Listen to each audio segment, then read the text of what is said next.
Welcome to Healthy Bites. I'm Claire. I'm Laura. We're going to talk about HRT. Hormone replacement therapy. So, I am in early menopause. It's Loud and lovely. Yeah, it's lovely. Menopause looks really rubbish. I'm going to just so stay away rubbish. from it, actually. Yeah. I'm planning on not going anywhere near menopause. Thanks. Good luck. Thanks. Yeah. So I'm in very early menopause, and I like to feel like I'm paving the way for my clients. Sacrificial lamb. And friends, thank you. You're welcome. You're welcome. Sacrificial lamb. So I specialise with working with clients who are noticing dramatic symptoms during menopause. For example, horrific hot flushes, insomnia, brain fog. She says stuttering and forgetting what she was going to say. no energy, chronic fatigue, weight gain, almost like digestion, adrenal fallout, just a full-on mess. Now, HRT, for some people, is absolutely transformative. And for those people, great. I could still have a few things to say about it, but I won't, because for some people, it's just a game changer. They feel great, they sail through menopause, and that's fantastic. But there are a lot of people who do not have that experience. And my experience of working with people who have got full-on fallout from taking HRT, so actually their symptoms end up worse. They're wired, they're tired, they're jangly, they're in tears, nothing's making any sense, they've got weight gain or massive weight loss, they've got horrendous bowel issues, it's just not fun.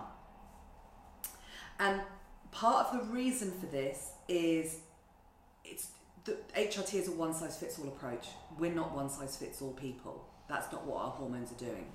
And secondly, very often the hormones that we're being given are wrong.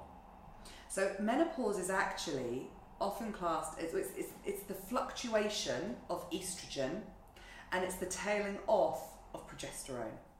It's actually the fluctuation of estrogen that causes the problems.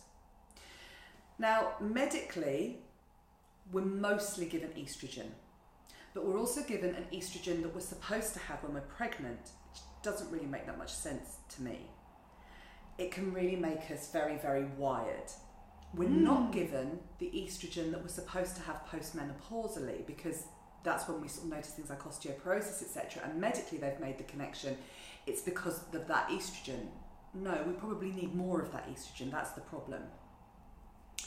But the major issue is because we're not given progesterone when we're going through menopause. Now, a lot of women say to me, oh yeah, no, I'm on the Mirena coil, or I'm on this pill, or I'm on that pill. Yes. But that isn't progesterone. That is a chemical called progestin. And when you look at the chemical composition, it's the same as testosterone. Now, testosterone and estrogen are exciter chemicals. They make us hyper.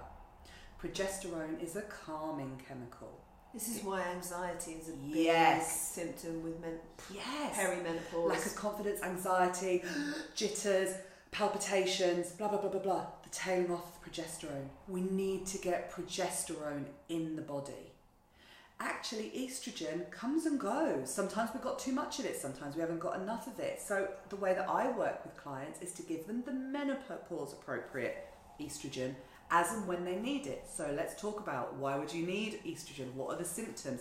Symptoms of low estrogen are can be not sleeping, vaginal dryness. That's the first one. Let's talk about vaginal dryness, ladies. The first one is vaginal dryness. That's like a really big sign of not enough estrogen. But signs of too much estrogen are headaches, nausea, we're starting to get sore boobs, intolerant to everything. So it's skin itching. Husbands. Skin itching, hives. I'm too histamine. I'm suddenly getting IBS again. These are signs of too much estrogen. So when we're working with a medical approach, which is this much estrogen dosed in every single day, we're just having too much estrogen and we're not having enough progesterone. And that's the bit that we need to rectify. And if we've had too much estrogen, we're also looking at other hormones falling out. So we need to do a bit of a detox and start to give the body back that calming hormone, which means our sleep's going to come in line, our immune system's going to come in line, our adrenals are going to come in line. Fascinating. You can actually get the natural progesterones through your doctor. They just don't like giving them out very easily. Some GPs do, I don't want to blanket, I mean, some people just get put on it naturally, which is fantastic. It's great progesterone.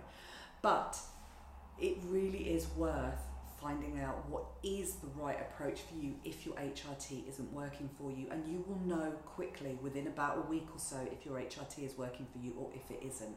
So don't suffer in silence, get in touch or find a good practitioner who knows exactly what they're doing with bioidentical hormones, including the ones the doctors can prescribe.